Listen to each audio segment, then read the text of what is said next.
اچھا جی، being a president مجھے بولنا پڑ رہا ہے، لیکن میں اکثر اوقات کہا کرتی تھی کہ لفظوں سے میری جنگ رہتی ہے، مجھ سے بلواؤ نہیں. اور اس کے پس منظر میں ہمیشہ یہ رہتا تھا کہ میں ایک بات جب بھی کرتی ہوں تو شاید اپنی اس چیز سے شروعات کرتی ہوں کہ میں ایک فائن آرٹسٹ رہی ہوں. میں نے اپنا اظہار ہمیشہ رنگوں سے کیا، تو جب رنگوں سے اظہار کرنا شروع کیا تو بھول گئی کہ لفظوں سے اظہار کیسے کرتے ہیں. اور میں سمجھتی ہوں کہ جیسے کہ دنیا، جب یہ دنیا بنائے گی، کائنات بنائے گی، تو ہمارے پاس اظہار یا گفتگو یا کسی سے بھی بات چیت کرنے کا جو انداز سامنے آیا وہ تھا دیواروں کے اوپر لکیریں. لوگوں نے یا تو آواز لگائی، کوئی صاف نہیں تھی الفاظ کی، یا پھر دیواروں پہ لکیریں لگا کے کسی جسامت کو واضح کیا کہ ہم تم سے گفتگو کرنا چاہتے ہیں. اگر کسی نے حملہ کرنا چاہا تو غاروں کی دیواروں میں بتایا گیا کہ اس وقت باہر کی جانب اس طرح کا جانور ہے جو حملہ کرنے کو آیا ہے.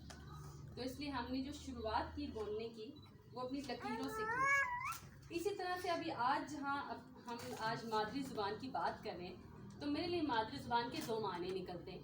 ایک وہ زبان جو اپنی ماں کے پیٹ سے سیکھتے ہیں، وہ ہے تاثرات کی زبان، وہ ہے جذبات کی زبان جو ہماری ماں ہمارے تک پہنچاتی ہے، اور ہم اسے اپنے اس کے پیٹ میں تنگ کر کے بتاتے کہ ہم بھی ہیں اندر موجود جو تم سے بات کر رہے ہیں. تو اس لیے میں سمجھتی ہوں کہ میرا کہیں وہاں دنیا سے رابطہ اسی طرح سے ڈیولپ ہوا، اور میں نے وہی تاثرات، وہی جذبات پکڑے اور باہر نکل کے رنگوں سے ان کا اظہار کیا. اب میرے سامنے اتنی ادب سے وابستہ مشہور شخصیات بیٹھی ہیں، ان کے سامنے بھی میں الفاظ پہ بات نہ کروں تو زیادتی ہے. تو انہوں نے انہی الفاظات کو خوبصورت رنگ دیے اور جذبات کو اپنی نثر، شاعری، کتاب سے اظہار کیا. تو میرے خیال سے کہ مادری زبان جو کہ اس وقت جو میرے لیے شروعات کرتی ہے تاثرات سے، جذبات سے، ماں کے پیٹ سے، اور اس کے بعد اس زبان سے جو کہ آپ جو ہی دنیا میں آتے ہیں تو آپ کی ماں یا آپ کے ارد کا کوئی جو شخص ہے وہ پکار رہا ہے، تو وہ لینگویج وہی ہے جو آپ کے علاقے کی ہے.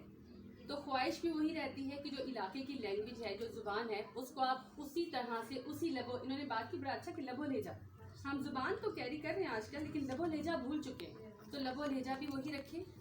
اب جب ایک دنیا میں نے دیکھا کہ میں تو رنگوں میں بات کر رہی ہوں اور یہ تو میری ناکامی ہے، تو میں نے بڑی دوڑ لگا دی ایک دم سے کہ مجھے کوئی نہ کوئی الفاظ سیکھنے ہیں.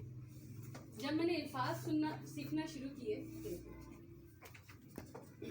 تو سب سے پہلے تو سمجھ آئی کہ انگلش سیکھنی چاہیے بے وقوفوں کی طرح. تو انگلش کے پیچھے دوڑ لگا دی. یہ میں اپنی ذاتی